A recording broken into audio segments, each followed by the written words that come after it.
Hare Krishna to all December devotees. Om Namo Bhagavate Vasudevaya. Om Namo Bhagavate Vasudevaya. Om Namo Bhagavate Vasudevaya.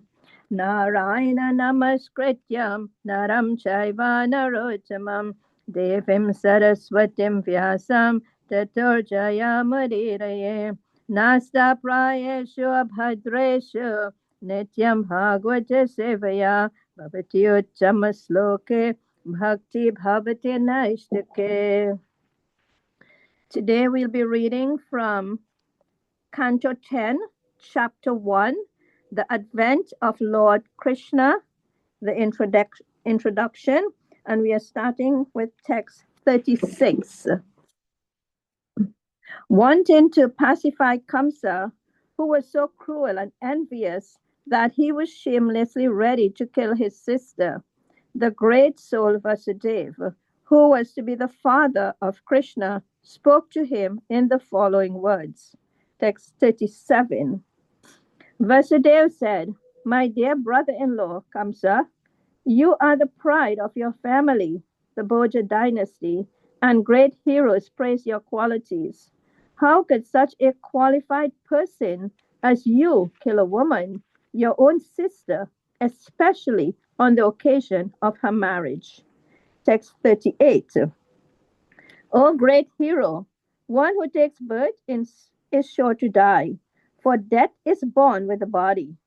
One may die today or after hundreds of years, but death is sure for every living entity. Text 39. When the present body turns to dust and is again reduced to 5 elements, earth, water, fire, air, and ether, the proprietor of the body, the living being, automatically receives another body of material elements according to his fruitive activities.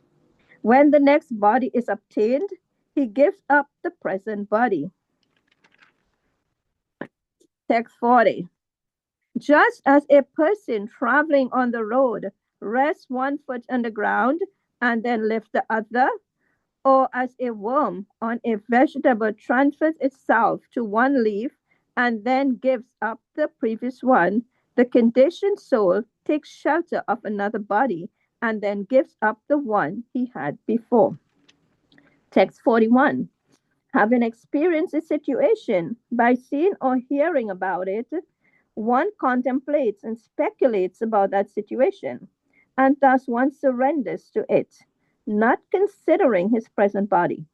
Similarly, by mental adjustment, one dreams at night of living under different circumstances in different bodies and forgets his actual position. Under the same process, one gives up his present body and accepts another. Tata dehantara prapti. Text 42.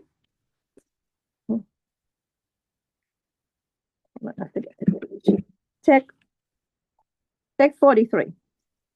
When the luminaries in the sky, such as the moon, the sun, and the stars, are reflected in liquids like oil or water, they appear to be of different shapes, sometimes round, sometimes long, and so on, because of the movements of the wind. Similarly, when the living entity, the soul, is absorbed in materialistic thoughts, he accepts various manifestations as his own identity because of ignorance.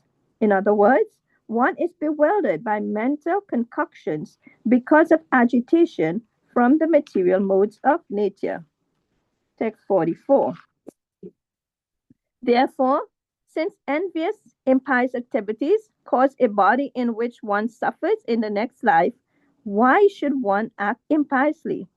Considering one's welfare, one should not envy anyone, for an envious person must always fear harm from his enemies, either in this life or in the next.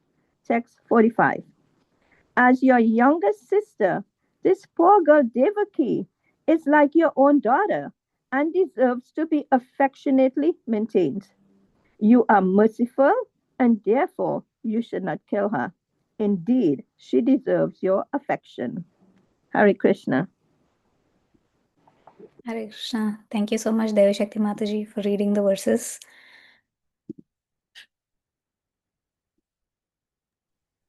ॐ अज्ञानतिमिरान्धस्य ज्ञानाञ्जनशलाकया चक्षुरुन्मिलितं येन तस्मै श्रीगुरुवे नमः।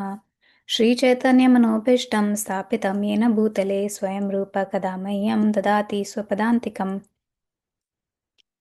वन्देऽहं श्रीगुरु श्रीयुतापदकमलं श्रीगुरून् वैष्णवांश्च श्रीरूपं साग्रजातं सहगणरघुनाथान्वितं तं सजीवं साद्वैतं सावधूतं परिजनसहितं कृष्णचैतन्यदेवं श्रीराधाकृष्णपादान् सहगणललिता श्रीविशाखान्वितांश्च नमां विष्णुपादाय कृष्णप्रेष्ठाय भूतले श्रीमते भक्तिवेदान्त स्वामिनिति नामिने नमस्ते सरस्वते देवे गौरवाणी प्रचारिणे निर्विशेषशून्यवादी पाश्चात्यदेशतारिणे जय श्री कृष्ण चैतन्य प्रभु नित्यानंद श्री अद्वैत गदाधर श्रीवासदि गौर भक्तवृंद हरे Krishna Krishna Krishna Hare Hare Hare Ram Ram Ram Hare Hare. Thank you everyone for joining today's session. Thank you Sundaranand Prabhu for giving me this opportunity to speak something about on these verses. So we are on the 10th canto of Srimad Bhagavatam, chapter 1, and till now, Shukadev Goswami has described the dynasties of Yadu, the dynasties of the moon god, dynasties of the sun god. So now Parikshit Maharaj requested requested Shukadev Goswami to describe the pastimes of about Lord Krishna. And you know how he appeared in this world. Why did he kill Kamsa, and you know what happened, why did and pastimes about his Dwarka Leela, his Vrindavan Leela, etc. So Shukadev Goswami has started with his appearance. So that's so we are hearing about Devaki, how she got married to Vasudev, and she was returning. She was going to. She was on the chariot with Vasudev, and on the who was driving the chariot? Her brother Kamsa. He was driving the chariot, and they heard this voice from the sky warning Kamsa that Devaki's eighth son would kill him. And upon hearing this, Kamsa he was very afraid, and he was immediately ready to kill Devaki. And Vasudev was trying to diffuse the situation. So here we are seeing how Vasudev um, started with his dialogue about you know how we are not this body, we are a spirit soul. So this is the first form of first way that he decided to pursue, um, to explain to Kamsa to not kill Devaki. And in these verses today, we will see, like, how there is a contrast between the demoniac mind, which is represented by Kamsa, and a surrendered mind, or a devotee's mind, which is surrendered to the lotus feet of Krishna, which is represented by Vasudev. So these verses actually show the psychology of fear and psychology of surrender. So the psychology of fear is basically that Kamsa is so afraid, and why is he afraid? He's afraid. First thing, he's afraid of death, and the second thing is he is afraid of that his sense gratification will be stopped. So we see that in everywhere, not just in Kamsa's case, but we see other places also in Srimad Bhagavatam that when there is fear, or when there is some change in the way that the sense gratification has stopped, or sense gratification has reduced in some way or some form. People have taken extreme steps to like killing somebody, or doing certain abominable things to get back to the state that they were in earlier. That means so the sense gratification is so it is like, it is uh, this fear of losing sense gratification is so much that people can get into extremes. We see the story of Maharaj Chitraketu also. So Chitraketu Maharaj had many thousands of wives, and but he did not have a son. So when he had a son named and Narad Muni and I think Angira Rishi blessed him that he will have a son, but he should name him Harshashok. So Harshashok means who can give him both, who gives both harsh and shok, happiness and distress. So Chitraketu was very happy. He said, "Okay, I will name him Harshashok." He was very happy. He got the son, but then things changed when the son was born. Maharaj Chitraketu was very happy, and he spent more time with the queen who delivered that baby. And the other queens eventually became very envious of that particular queen because she was getting all the attention. And then they decided to kill the baby. So she they all and these are Maharaj Chitraketu's wives. So these are not like ordinary women. These are very elevated, coming from a good family, all of that. And they knew, and they had a lot of knowledge and understanding of scriptures and everything. But because their sense gratification was stopped, they saw that Maharaj Chitraketu was not spending much time with them. They were not they were not giving them much as much pleasure as he was earlier. So they decided to and change that situation by killing a small child. So even similarly, even here we see that Kamsa is like, although Devaki is his sister, he decided, just because there was Akashvani, there was this divine sound from the sky that her eighth child will kill him. He was so afraid that his sense gratification will stop. Um, he decided to kill his own sister. So Vasudev is trying to diffuse the situation now. First thing he tries is to give Gyan to Kamsa. And comes So we will see, like, how these verses are talking about Vasudev explaining to Kamsa that you're not this, we are not this body, we are spirit souls, and death is imminent. It will come one day or the other, whether today or after 100 years, it is going to come. So don't do this kind of a ghastly act which will spoil your reputation, and which will be detrimental for your future life, for your next life. So Vasudev, who is the father of Lord Krishna, he's not an ordinary person, right? I mean, him and Devaki, they performed a lot of austerities previously, and they were actually they performed austerities for thousands of years, and they were actually just living on eating um, dried leaves dried leaves that had fallen from trees. So just by eating those dried leaves, they perform austerities to get the Supreme Lord as their son. So he is described in the first verse of today, text 36. So he is described as Mahabhaga, Vasudeva Mahabhaga, who is a very sober personality. Because although Kamsa was ready to kill Vasudev's wife, Vasudev remained very sober and unagitated. So, in a very peaceful attitude, Vasudev began to address Kamsa by putting forward like reasonable arguments. So we can see that Vasudeva was a very great personality because he knew how to pacify a cruel person, and also how to handle that situation, and by remaining peaceful. Um, so Prabhupada, um,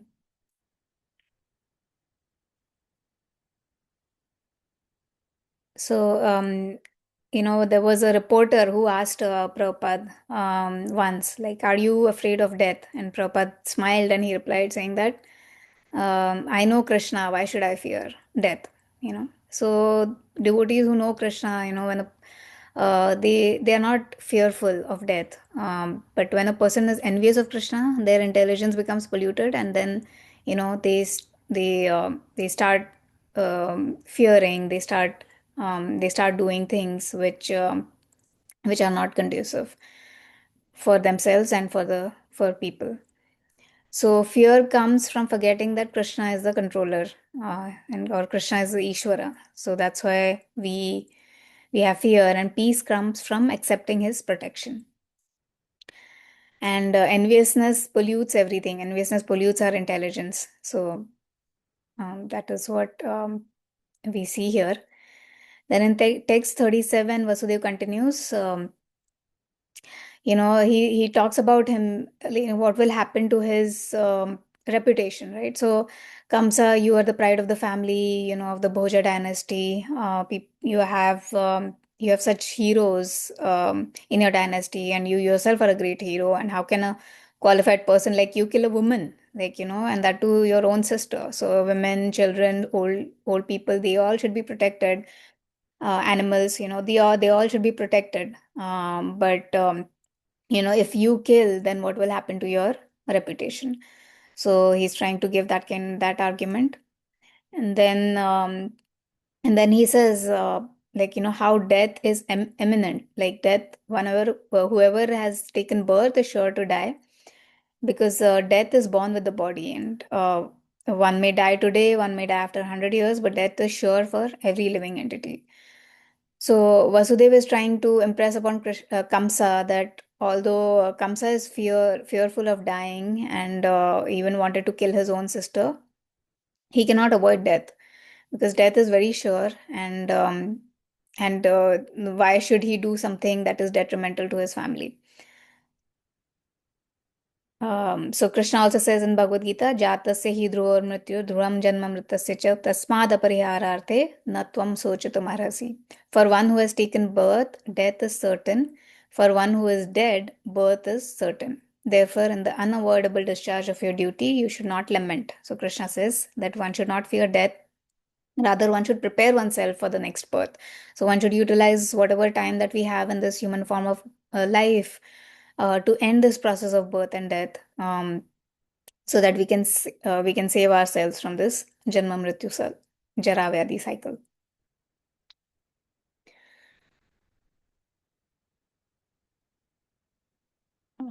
Then let's move to text 39.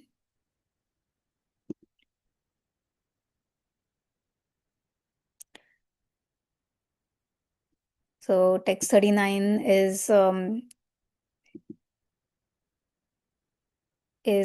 talking about how Vasudeva is saying that this body will be reduced to 5 elements: earth, water, air, fire, ether. And the soul, which is the proprietor of the body, will receive another body at the time of death, after death, and he will give up the present body. So this soul is constantly changing bodies from one after the other. In the present life also we see the change. We are not how we used to be 10 years ago. So like we were from or 10 years, 20 years, 30 years, 40 years ago, when our body has changed from childhood to boyhood, boyhood to youth, youth to old age. So similarly, the when the body is too old to continue, the living being will give up this old and useless body by the laws of nature, and automatically get another body at the based on our activities, our desires, and ambitions. So the laws of nature control this sequence, and therefore, as long as the living entity is under the control of the external or the material energy, the process of bodily changes will take place automatically. So Vasudev wanted to again impress upon Kamsa that if he committed this sinful act of killing a woman in his next life, he would certainly get a material body, which is where he will suffer even more suffering. So, so that's why he's advising him to not commit this sinful act. So, and Prabhupada says that one who commits sinful activities in the mode of ignorance, like tamogun, they obtain a lower body. Um in the 13th chapter of Bhagavad Gita, also Krishna says, Karanam guna sangosya sad asad yoni janmasu. There are hundreds and hundreds of different species of life, and there are some species that are higher or like better, and some species that are lower, that are, that they cannot do a lot of other activities. So based on our activities in this life, based on our consciousness in this life, we either go higher or lower, either um, uh, if we are, so that's therefore we should always try to do activities in the sattva-guna or shuddha sattva, and not indulge in rajoguna and tamoguna activities, because lusty desires, greed, envy, all of these activities are all of these qualities, and all of um, uh, uh, these things are in the modes of ignorance and passion, and they will degrade us. So our mind and consciousness should always be in the sattva guna and shuddha sattva, or devotional service. So you should always be engaged in the devotional service. Um, and then he gives some analogies in the 40th verse, just as he says, Vasudev says, that just as a person traveling on the road or rests one foot on the ground and then lifts the other foot, or just as a worm on a vegetable transfers from one leaf to another. After they've finished eating one leaf, then they transfer to the other leaf. So the soul similarly takes another body and then gives up the one that they have had before. So at the time of death, according to um, other or sorry, before that, so when the one situation has become useless, when one body has become useless, one transmigrates to another body. Srila Prabhupada in the purport here writes that at the time of death, according to one's mental condition, how this transformation happens, then Prabhupada explains, like, this based on our mental condition, based on our consciousness at the time of death, we receive another body. So the living entity carries our subtle body consisting of mind, intelligence, and false ego to another body. And whatever we are thinking about at the time of death, so the death is the final examination, that will be that will determine what kind of body will we get in the next life. I was listening to a lecture in which this devotee was saying that how this human form of life is actually not meant for sense gratification.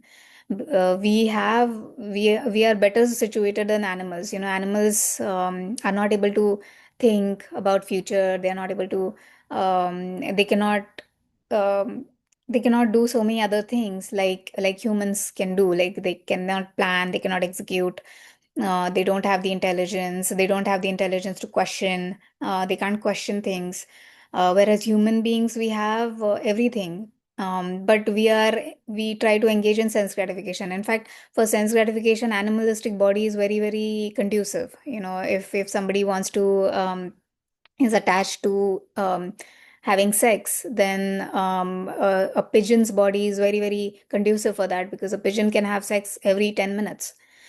So their body, because and they don't really have to, like, the speaker was saying that they don't really have to like get married, date another pigeon, get married, build a house or anything like that. They can just go hop from one pigeon to the other, that kind of a thing. So but so our bodies are not are not meant for this eating, sleeping, just eating, sleeping, mating, and defending. This human body is very, very precious, and our consciousness should be, we should develop.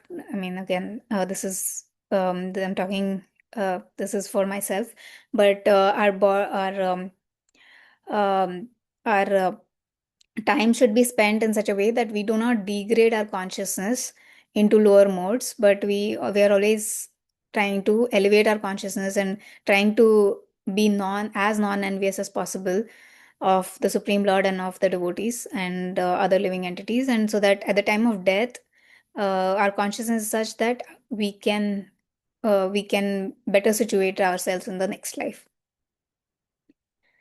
Uh, then in text 41, he says that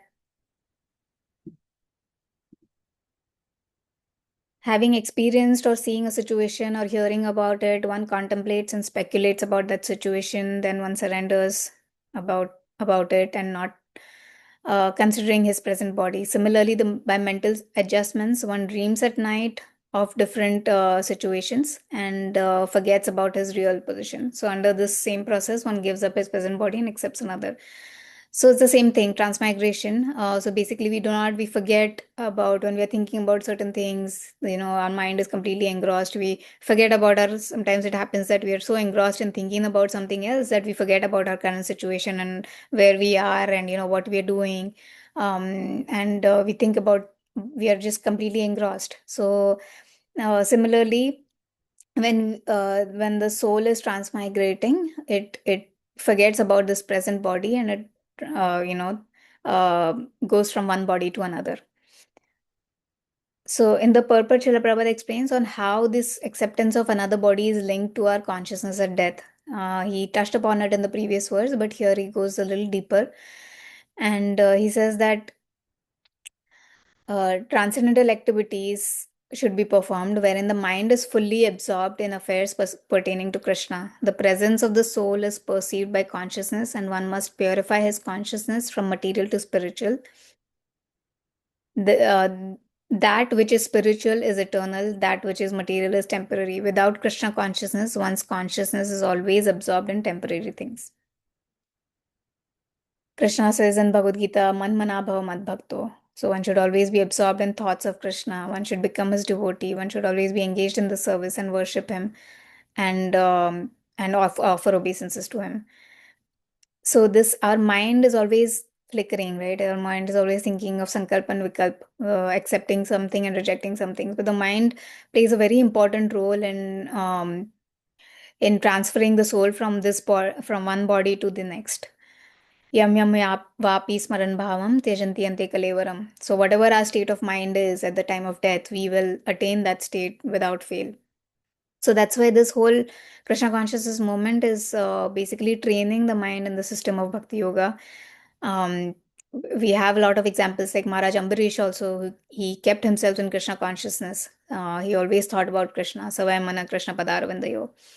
And that's how he could fix the mind on Krishna, on the lotus feet of Krishna 24 hours a day. So if our minds are fixed on Krishna throughout our lives, even at the time of death, when the mind is flickering, when we don't have, a lot of control over our mind and senses and, what it's doing, where it's going, Krishna will bring it back. Krishna will help us at that time, provided we have made our effort, we have made effort from our side throughout our life to constantly think about Krishna and engage in his service. So the mind is ultimately controlled by Krishna. Prabhupada says in this again further in the purport in 41 that the mind is apasmriti. Apasmriti means apasmriti is very significant. Apasmriti means forgetfulness of one's own identity. It's called apasmriti. So this apasmriti is controlled by the Supreme Lord. But so the Lord says, Mata smritir jnanam apohanam cha. From me comes remembrance, knowledge, and forgetfulness. So instead of allowing one to forget one's real position, uh, Krishna at the time of death can revive our original identity at the time of death, and even though the mind might be flickering. So the mind might be imperfectly situated at the time of death, but Krishna will give shelter to the devotee. So that is our hope that that we are doing all these activities so that in the hope that Krishna will help us at the time of death. Then text 42 says at the time of death, according to the thinking, feeling, and willing of the mind, one receives another body. In other words, the body develops according to the activities of the mind. So changes of the body are due to the flickering of the mind, for otherwise the soul can remain in its original spiritual body. So we have come here, this we've got this form, we were in the spiritual world, but we came here because of our flickering mind, because we wanted to enjoy. So the same mind, if we try to purify it, if we try to again keep it in sattva gun, shuddha sattva, we will be able to elevate, and we will be able to go attain higher destination.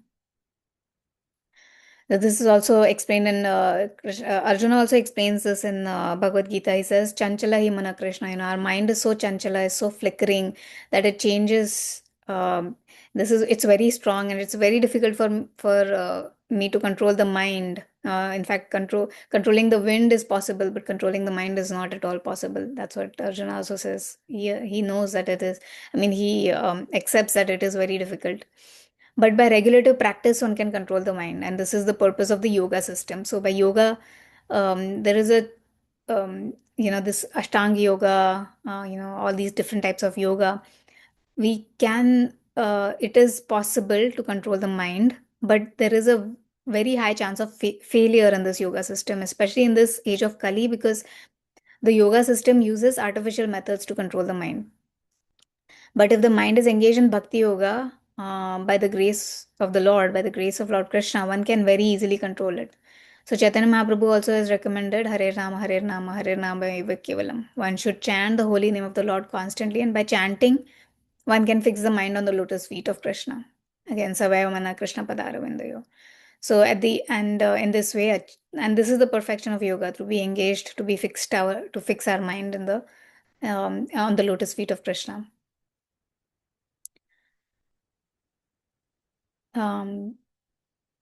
Then text 43. When the luminaries in the sky, such as the moon, sun, stars, are reflected in the liquids, they, like oil or water, they appear to be in different shapes, forms. And similarly, when the spirit soul is absorbed in materialistic thought, he accepts various manifestations of his own identity because of ignorance. So basically, Vasudev is saying that, the spirit soul is has a particular has a form in the spiritual world, right? But um, because um, because of their activities, because of the spirit soul's activities in the previous lives, we get different bodies, or different forms of bodies and bodies. So the analogy is given of the reflection of liquids in oil and water. That means that the reflection of the moon, for example, in oil would be different than the reflection in the water. Some, if the reflection might be like a little elongated, reflection might be a more circular, depending on the shape of the liquid that is there, that it's been reflected on. So, but the moon is stationary, right? We cannot. So similarly, our soul is eternal. It's eternally a servant of Krishna. But when it is put in the when we are in the material modes of nature and accept different material bodies, we have to take different types of bodies. So like higher, bodies and with better material situations or better facilities, or bodies which is not very conducive. So like body of a dog or a tree, or animals, birds, etc. So or we can we might have the body of a human body or a demigod body. So reflections means that same thing, like it might be a better situation or a not so better situation.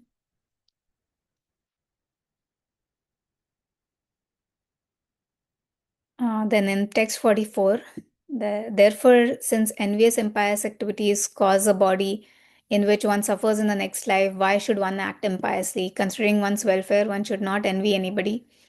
For an envious person must always fear from his enemies, either in this life or in the next. So Vasudev is saying that, you should not kill his, again, 44, 45 is the same thing. Like, if you're, and you're doing this out of envy, but, that you're even ready to kill your sister out of envy, but she does not deserve this, and you should not do this, because if you act impiously in this life, you will not get a good, uh, you'll not be in a good situation in the next life.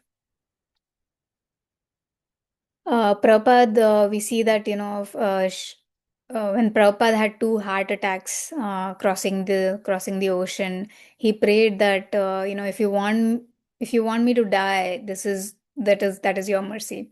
So Prabhupada actually lived these qualities. He was very fearless because he was surrendered to Krishna. So this kind of quality we can get, if we are completely surrendered unto Krishna, if we are just like Vasudev had all these qualities. Srila Prabhupada also had all these qualities like Vasudev. Like, he was very fearless. Even when he had two heart attacks, he just said that, if Krishna wants me to die, it will be his mercy. If he wants me to live, it will be his mercy. So the main lessons for us from these verses are like, the root cause of fear is forgetfulness of Krishna. The cure for fear is hearing and remembering Krishna. And devotees face a dangerous situation with knowledge and faith and surrender. And Prabhupada emphasized chanting, hearing, and surrendering to the will of Krishna. So these are not just rituals; these are psychological transformations. By following this path of hearing, remembering, surrendering, we also can transform from fear into faith.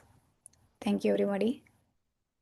Hare Krishna. Vanchakalpatarubhyascha kripa sindhubhyo cha patitanam pavanebhyo vaishnavebhyo namo namah. Jai Srila Prabhupada. Thank you very much, Mataji. Hare Krishna. Yeah, thank you so much, Mataji. Hare Krishna.